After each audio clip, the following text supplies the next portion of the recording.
Introduction. The Roman Empire was at the edge of something both wondrous and terrifying. A shift in the tides of history poised to rewrite everything.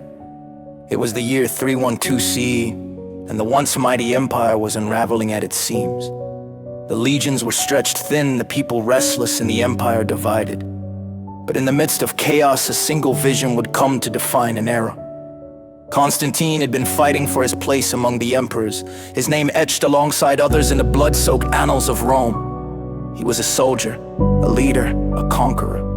Yet, when he stood before his armies at Milvian Bridge looking toward his enemy's stronghold, he was a man facing a moment of destiny, a moment that would forever intertwine his fate with a new force, a faith that had once been outlawed, persecuted, and cast aside.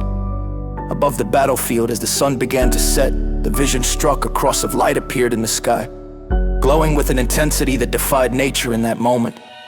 Constantine saw more than a divine sign. He saw a chance to reshape the empire itself. The words that followed, "In this sign conquer," would echo through the history books, hailed as divine intervention. But deep within Constantine, a question lingered. Was this truly a sign from God, or was it an opportunity to claim power? The answer wasn't simple. For Constantine was a man driven by more than faith. He was driven by the weight of an empire that needed unity. The vision, the cross, the promise of divine favor. It all seemed like a political stroke of genius. Christianity, the once a thorn in Rome's side, now seemed the perfect tool to solidify his rule. A religion with a unifying message, one that could bind his fractured empire together, a religion that could serve him. But was it faith or was it strategy?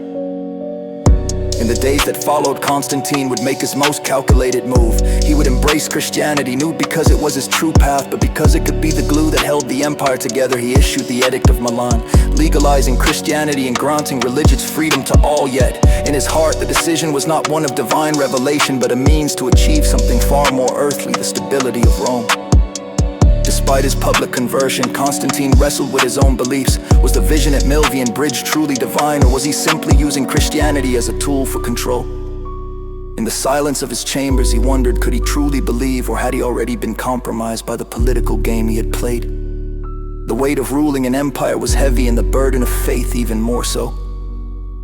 And as he stood on the precipice of a new world, Constantine's mind swirled. The Christian faith was fractured, like his empire riddled with different beliefs, doctrines, and gospels. Some saw Christ as divine, others saw him as a man. Some believed in the resurrection, others dismissed it. These varying sects, these competing voices could tear apart the very unity he sought. In a decisive move, Constantine called for a council to settle these theological battles. Nicosia in 325 CE would be his greatest battle yet, not with swords, but with doctrines and faith.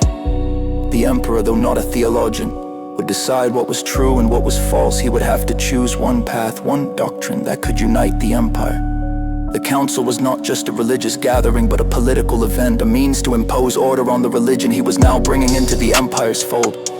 As Arius, a priest from Alexandria, raised the question of whether Christ was truly divine or a created being, Constantine faced the first test of his vision. Arius's views threatened to split the church, and Constantine could not afford division. For an emperor, unity was not just a goal, it was the essence of survival. He knew what needed to be done. Arianism, with its belief in a created Christ, would not survive.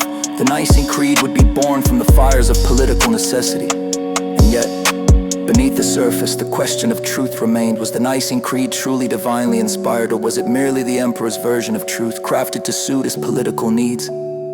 As the Council of Nicosia convened, Constantine's hand would shape not only the future of Christianity, but the future of the empire itself. The books that made it into the canonical Bible would tell one story, his story. The voices of those who challenged the official narrative, who questioned the emperor's vision, would be erased. Gnostic gospels, alternative Christianities, and any belief that deviated from the imperial path would be discarded. Heretics would be silenced, their teachings buried. But even as Constantine wielded his power to shape Christianity, he couldn't shake the feeling that something had been lost in his pursuit of unity. Had he sacrificed truth?